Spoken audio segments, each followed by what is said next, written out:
It's him, it's him. I felt my whole being shatter again. I who thought I was healed.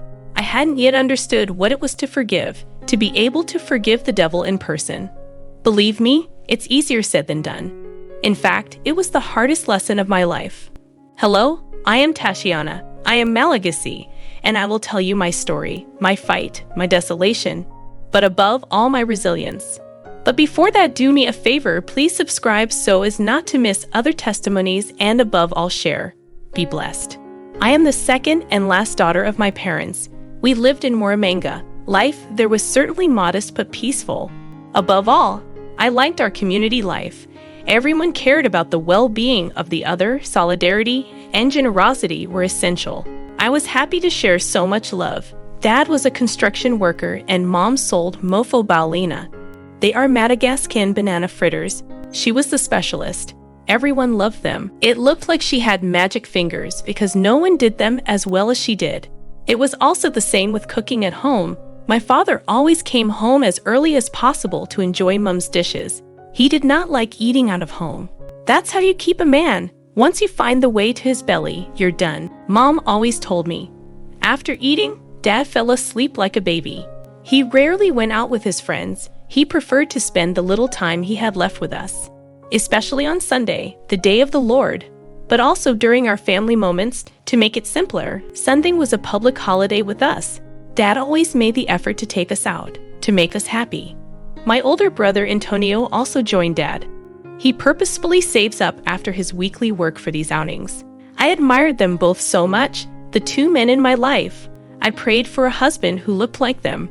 On my part, I had to help Mom with the sale of donuts during the week after class. I met her at her stand, which was not too far from the house. She handed me some of the donuts I had to walk around with. I had a small tray for this purpose, which I bought myself as a working tool with part of my savings, and I was planning to buy a second, slightly larger one.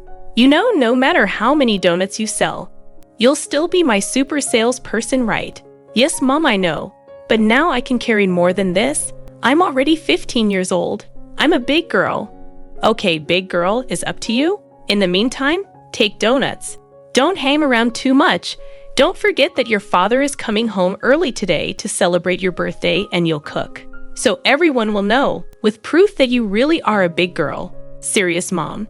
Am I the chef in the kitchen today? I can't believe it. I was so happy for so long that I've wanted to cook a meal on my own.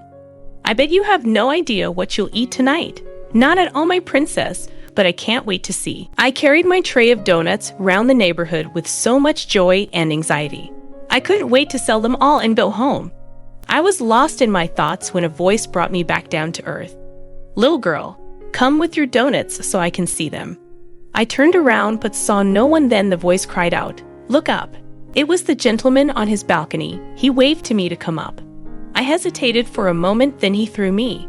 I have a meeting later. I would like to take all your donuts to receive my guests. And here, I am very busy. Please come upstairs with your donuts and I will immediately give you the money. God must be answering my prayers, I thought to myself before going up to the indicated place. When I got to the balcony, the gentleman wasn't there, so I decided to ring the doorbell. Open up, little girl. It's not closed. He snapped at me, which I did. I noticed he was sitting in front of a computer. He waved me in. He indeed seemed engrossed in what he was doing. I told him the price of a donut, and he asked me to do the accounts for the tray, which I proceeded to do, and while doing it he got up, and within minutes he had reached the door and locked it. The sound of the lock made me realize that I was in trouble. He had just closed the door on my life, and I didn't know it yet. He was so fast that I had no time to react. I was still trying to understand what was happening. Then he threw himself on me, covering my mouth with one hand. One sound, and you're dead. He threw himself on me like a lion on its prey. He tied my mouth. It was like I was dying with each passing second. I prayed for the nightmare to end. All I wanted was to get out of there, except I didn't know that monster had no intention of letting me go. My ordeal continued for days. I became his plaything, and when he came out, he tied me up. My body turned blue. I stopped counting the days on the 5th. I had also stopped praying. God seemed not to hear me. All I was looking forward to at that point was death. I prayed to die. Sometimes I even held my breath, but I couldn't make it to the end. I no longer had the strength to speak. Then one evening, when he was about to accomplish his bad work in the room, my executioner had forgotten that day to close the door, something almost impossible. A neighbor suddenly entered. It seemed that there was fire in the building. Seeing what was happening, he took a bedside lamp and broke it on my attacker before alerting the others. I could barely see what was happening. My vision was getting more and more blurry. Tired, I closed my eyes in the hope of never waking up. But my wish did not come true because I reopened them in the hospital. Everyone was there, my parents and my neighbors. I thought I would never see them again. I couldn't speak. I could only cry. My father wanted to take me in his arms when suddenly my whole body felt a shock. Fear suddenly came over me and I started screaming. Men disgusted me. I could no longer see my father or even my brother in the same way. It was like that for months. I was followed by a psychologist, but my condition still did not change. My mother was desperate. My father and my brother had to leave the house for me. All the efforts were yielding no results, so my mother stopped paying the psychologist's bills and took matters into her own hands. Her weapon had become prayer and my medic, the Bible. She read it to me night and day. She prayed with me constantly. Then little by little, I felt my heart calm down. I felt an indescribable warmth take hold of me during the sessions with Mom. She sang biblical hymn to me, and I followed her. That's how I started talking again. Gradually, I could go out. I could talk with other people. I was smiling again, but I missed the men in my life. Mom, I want to see Antonio and Dad. Are you sure, sweetie? Yes, very sure. It was with a broad smile that my mother promised to have them come. It was difficult at first, but I was able to hug them and love them like before.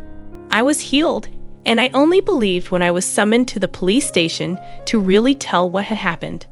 I had to talk about it out loud, but that wasn't the worst. I had to look this monster in the face. I felt so angry at him. My mother insisted that I speak to him in order to complete the process of my healing. It's him, the devil himself. He was behind that glass looking so innocent. He only opened his mouth to ask for forgiveness. 2 weeks of kidnapping and rape, and he begged me for forgiveness with tears in his eyes. It was too easy. I just couldn't. I didn't want to. But the more time passed, the more the anger made me sick. I was no longer alive. I had to turn the page. I had taken a week asking God for strength to do so, until I was finally able to visit him. I had drawn on my last strength to tell him, I forgive you. He responded with a smile accompanied by a river of tears. Now you must ask forgiveness from God, for only he can truly restore you. I have heard that it is a disease that torments you so, and there is no disease that the God I serve cannot heal. Men can help, but only God heals, he alone. I encourage you to invite Christ into your life and start over. I later made him confess Christ and left. I haven't been back there anymore, but I constantly send him Bible verses and audio teachings to help him in his walk of faith. One less monster on this earth. Glory be to God. Don't worry about me. God is watching. Shalom.